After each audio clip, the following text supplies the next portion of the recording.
Bien, soy el profesor Luis Pérez Mérida y hoy veremos la columna vertebral en una serie de videos. Vamos a partir por la parte de osteología.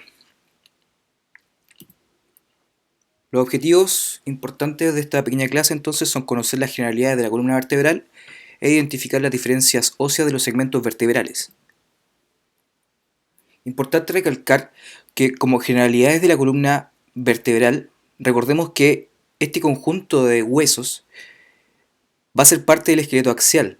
Recordemos que el esqueleto axial se encontraba justo al eje mediano de nuestro cuerpo y su función principal va a ser la protección de la médula espinal en su parte interna, porque vamos a ver que en toda esta región va a formar una especie de canal, ¿cierto? Un canal vertebral que va a proteger la médula espinal. Ahora, recordemos que la columna vertebral en el desarrollo embrionario y después de nacer crece mucho más rápido que el tejido nervioso. Por lo tanto, si bien en un comienzo intrauterino la médula puede alcanzar la misma longitud que una columna, posteriormente vamos a ver que la columna crece rápidamente y arrastra a la médula hacia arriba, provocando un falso ascenso medular. También otra importante función es el soporte de distribución de cargas. Ya vamos a ver que la columna vertebral se divide en dos pilares fundamentales, un pilar anterior y dos pilares posteriores. Bien, el pilar anterior reflejado principalmente por los cuerpos vertebrales y el pilar posterior relacionado principalmente con estos procesos articulares que ya vamos a ir conociendo. No tan solo eso, sino que también va a colaborar en la postura y aparte de soportar cargas, le da también movimiento a nuestro cuerpo. O sea, ¿qué funciones más nobles puede tener esta columna vertebral? Y en la clínica nos va a servir mucho como puntos de referencia. O sea, vamos a poder localizar diferentes vértebras, ¿cierto? Con estructuras aledañas, como por ejemplo la escápula, ¿cierto? Vamos a poder ubicar las crestas ilíacas y saber más o menos a qué nivel vertebral vamos a estar, ¿cierto? Que va a ser a nivel del E4 aproximadamente, etc. Bien, las curvaturas de la columna, ¿cierto? Podríamos dividirla en dos, en primarias y secundarias. Las primarias son las que vemos acá, ¿cierto? Las que vemos dentro de la guatita de la mamá. Si nos fijamos, está como uno todo arrodillado, ¿cierto? Todo doblado ahí, ¿cierto? Y produce esa primera curvatura. Recordemos que estamos a nivel intrauterino, todavía no nacemos, ¿cierto? Y por lo tanto es la primera en aparecer, y esa se llama cifosis. ¿Ya? La cifosis, por lo tanto, es de una característica que es cóncava hacia anterior y es convexa hacia posterior. Y ya después de nacer, se van a ir formando todas las curvaturas secundarias, que son dos básicamente. Una, la lordosis, que vamos a ver a nivel del cuello, y otra lordosis que vamos a ver a nivel lumbar. Bien, la lordosis cervical comienza a aparecer a los 3 meses de vida extrauterino, ¿cierto? Generalmente cuando nos sacan la foto ahí, todos tenemos una en la casa, ¿cierto? Pegada ahí en el living quizás, o en la pieza. Cuando comenzamos a apoyar los codos, ¿cierto? Y podemos tener un control antigravitatorio de la cabeza, comenzamos a elevarla, y ahí entonces la columna cervical comienza a formar esta curvatura que es la lordosis cervical, ¿cierto?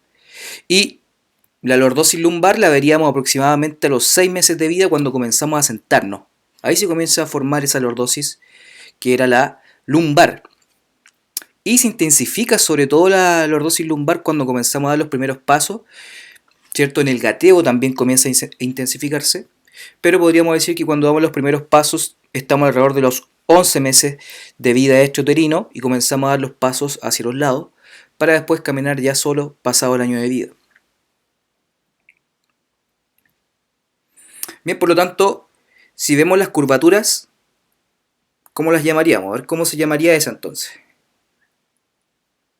Esa sería entonces una lordosis cervical, ¿cierto? Y recordemos que es secundaria. ¿Cuándo aparecía? Más o menos a los 3 meses de vida, muy bien. Entonces esta era, recuerden, cóncava hacia posterior y es convexa hacia adelante, convexa hacia anterior. Esta curvatura, ¿cómo se llamaba? Muy bien, cifosis torácica, ¿cierto? Y la cifosis, que es primaria, acuérdense que se obtiene dentro de la guatita de la mamá, vamos a ver que es cóncava hacia anterior y es convexa hacia posterior. Luego vemos esta, ¿cierto? La lordosis lumbar secundaria, ¿cierto? Comienza a desarrollarse desde los 6 meses de vida. Y recordemos que es convexa hacia anterior, cóncava hacia posterior, para finalizar con esa cifosis, que es la cifosis sacra, ¿cierto? Que también pasa a ser, como toda la cifosis, una curvatura primaria. Bueno, ¿qué pasa con las curvaturas? Hay curvaturas que son normales, ¿cierto? Y hay una exageración de las curvaturas que pueden aparecer, tanto en el plano frontal, como vemos acá, ¿cierto? Yo puedo ver una columna más o menos alineada, pero acá estoy viendo una gran desviación en el plano frontal. Estas desviaciones en este plano se conocen como escoliosis. Algunas tienen forma de S, otras tienen forma de C, ¿cierto? En cambio, en los planos sagitales vamos a poder ver, o esta es una curvatura casi normal, ¿cierto? Muy normal. Y podríamos ver esta que tiene una gran curvatura a este nivel. Por lo tanto, a ese exceso de curvatura la llamamos hiperlordosis a este nivel. Y a este nivel, si está muy hacia afuera esta parte de la cifosis, lo llamamos hipercifosis. Ahora, siempre la columna empieza a compensar sus curvas. O sea, si yo tengo una curva aumentada acá en la cifosis torácica, probablemente en la lordosis lumbar también se va a intensificar, porque comienza a compensar los excesos de curva también esta columna vertebral. ¿Va? Por lo tanto, la escoliosis en el plano frontal, aquí tengo una hiperlordosis y aquí tengo una hipercifosis. Ahora, las curvaduras y grados normales, ¿cierto?, de la columna vertebral. Generalmente la lordosis cervical esta tiene de 30 a 35 grados, ¿cierto? La cifosis dorsal tiene alrededor de 40 grados, lo normal, ¿cierto? Y la lordosis lumbar van de 40, algunos autores hasta 45 grados.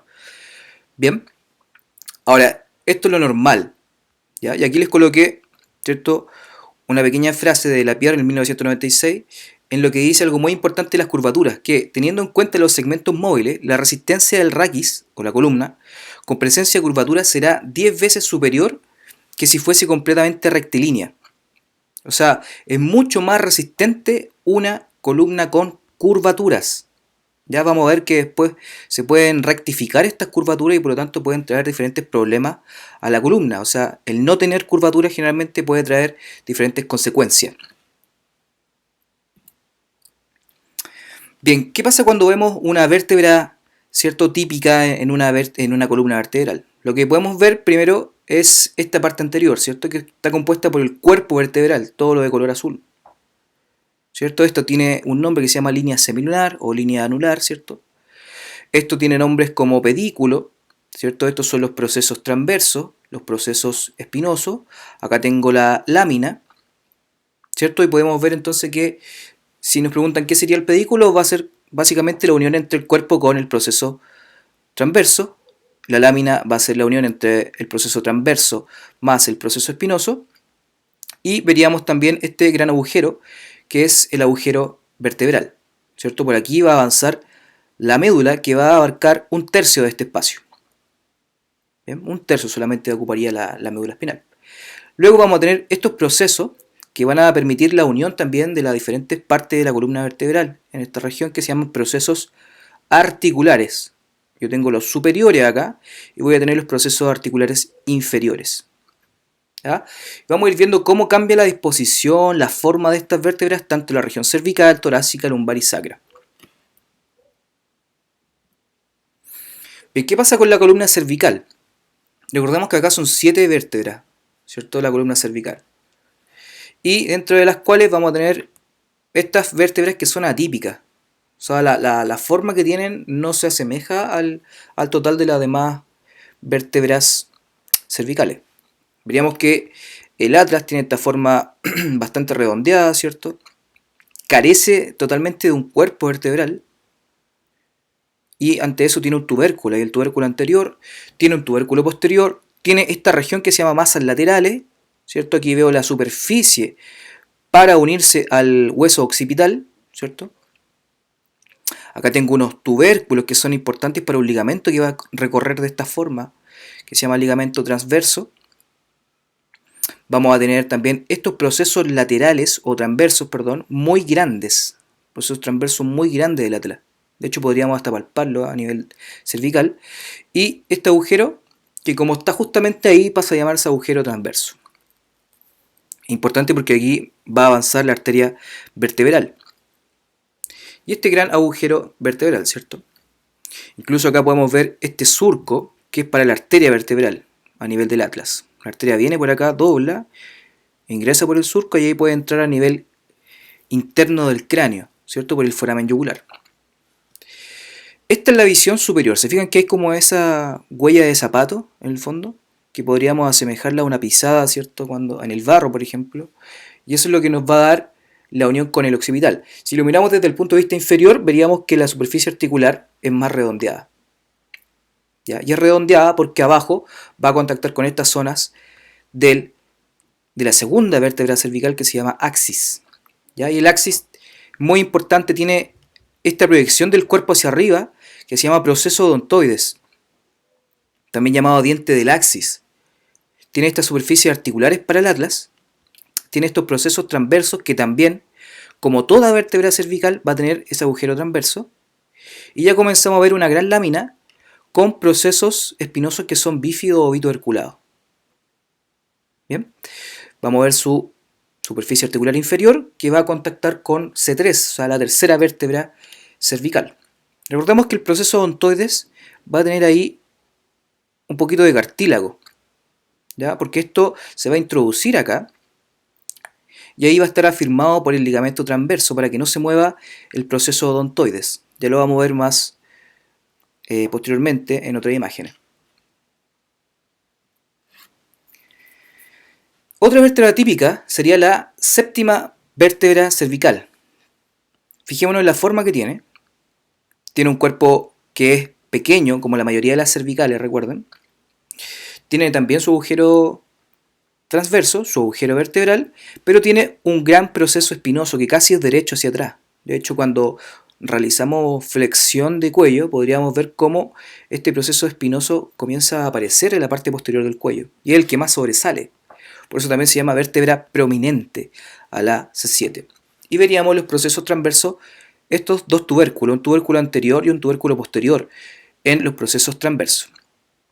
Ya la forma del foramen vertebral, ¿cierto?, es triangular en las vértebras cervicales. Y aquí estamos viendo vértebras cervicales típicas, ¿ven? ¿Qué vamos a ver? Procesos bituberculados, como aparecen acá, o bífidos. Ahora, no tan solo los procesos espinosos son bífidos en las cervicales, sino que también son los procesos transversos. ¿Ven acá? Número 3 y número 12 son procesos, o tubérculos, mejor dicho, los procesos transversos. También, como todas las cervicales, veo el agujero transverso, el agujero vertebral, con su forma triangular, un cuerpo bastante pequeñito, ¿cierto? Y voy a ver que esta va a tener una inclinación de los procesos articulares, que son estos procesos articulares, ¿ven? Va a tener una inclinación en las vértebras cervicales que más o menos alcanza en promedio los 45 grados. Bien, entonces ahí tengo un proceso articular superior y ahí tengo otro proceso articular inferior. Importante también de las vértebras cervicales poder ver estos procesos que se llaman unciformes. Como ustedes ven, están al ladito, son como orejitas de gato en el fondo, que están al lado del cuerpo vertebral. Son unas proyecciones óseas laterales al cuerpo. Y esas son muy importantes porque después va a ir formando articulaciones con las demás vértebras cervicales. Bien, aquí la podemos ver una vez más, ¿cierto? Recordemos que acá está C1, ¿cierto? Que es el atlas. Ahí está el axis. 3, 4, 5, 6 y 7. La 7 es la prominente. Fijémonos cómo tenemos los procesos espinosos bituberculados. Vemos esta articulación que ya vamos a ver cómo se llama en otra cápsula, ¿cierto? Pero acuérdense la disposición de los procesos articulares que medía más o menos 45 grados de inclinación. Los cuerpos bastante pequeñitos, ¿cierto? Y si lo viéramos por radiografía veríamos que la superficie inferior del cuerpo de las cervicales es como cóncavo, ¿ya? Y eso por la presencia de los procesos unciformes que vemos ahí, ¿ya? Ahora, otra cosa importante es este agujero que comienza a aparecer en el espacio que queda entre las vértebras, mirado de lado. Estos agujeros se llaman agujeros o forámenes intervertebrales. Y son muy importantes, los vamos a ver en toda la columna, y es por donde emerge el nervio espinal. Y esta es la zona muy importante porque si se comienza a achicar este agujero, podemos afectar directamente un nervio espinal y ahí aparecen los dolores típicos, ya sea en la región dorsal, ¿cierto? La región lumbar o incluso la misma cervical. La columna torácica. La columna torácica son 12 vértebras, ¿cierto? Esta ya tiene un cuerpo mucho más grande, ¿cierto? Tienen un proceso espinoso que es bastante alargado y de forma oblicua, en promedio. Presenta unas carillas o hemicarillas costales, claro, porque a nivel, como ustedes saben, de las vértebras torácicas, de la parrilla, ¿cierto? Torácica, vamos a encontrar las costillas. Y estas costillas se unen a nivel de la columna torácica. Como podemos ver acá, yo veo una carilla acá, donde llega una costilla, y aquí veo una mitad de una carilla. Siempre mitad es hemi. Entonces por eso a esto lo llamaríamos hemicarilla costal, ¿cierto? Y esta también es una carilla costal, pero que la ubicamos a nivel de su proceso transverso. Entonces aquí lo llamamos carilla costal transversa. Esta es una carilla o hemicarilla costal superior y esta es una carilla o hemicarilla costal inferior. Bien. Veo ese agujero, ¿cierto? O incisura que vamos a ver acá, la incisura vertebral, que va a formar en el fondo el agujero intervertebral. Veo sus procesos articulares superiores e inferiores, ya igual que las manitos, como si las estuviéramos jugando así, están derechitas hacia arriba las manos. Esta es la disposición que tienen los procesos articulares. Los superiores miran hacia atrás, hacia posterior, mientras que los procesos articulares inferiores miran hacia anterior. Bien. Y si nos fijamos en el plano horizontal o transversal, veríamos que los procesos transversos se dirigen como hacia atrás de forma oblicua. Y el agujero es de forma circular en las vértebras torácicas. Vamos a ver cómo se desarrolla de mucho mayor medida el pedículo y las láminas, ¿ya? Y aquí podemos ver cómo el proceso articular superior mira directamente hacia posterior. Bueno, como les comentaba, es importante recordar que en la columna torácica llega la costilla como tal. Y entonces, eso lo vamos a ver en la parte de articulación, pero entonces vamos a tener las uniones costovertebrales. ¿Qué ocurre acá? Entonces la costilla generalmente, viene con su cabeza y su tubérculo de la costilla, y la cabeza va a contactar con las hemicarillas que habíamos visto, o bien va a contactar directamente con una vértebra a través de una carilla completa. Bueno, en este ejemplo vamos a ver que se está uniendo a una hemicarilla superior, se está uniendo al disco y se está uniendo a la hemicarilla costal inferior de esta costilla, ¿cierto? Vemos una hemicarilla costal acá arriba, otra acá abajo y veo el disco intervertebral. Entonces esto está ocurriendo entre T6 y T7. ¿Ya? Y esta es la séptima costilla.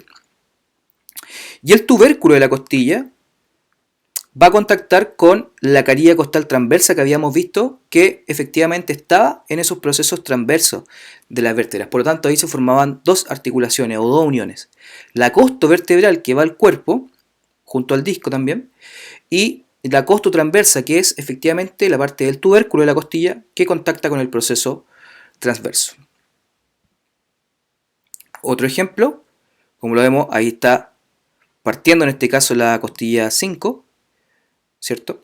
Se une con una parte de la vértebra, ¿cierto? De arriba, con una hemicarilla costal, con el disco, con una hemicarilla costal de abajo, ¿cierto?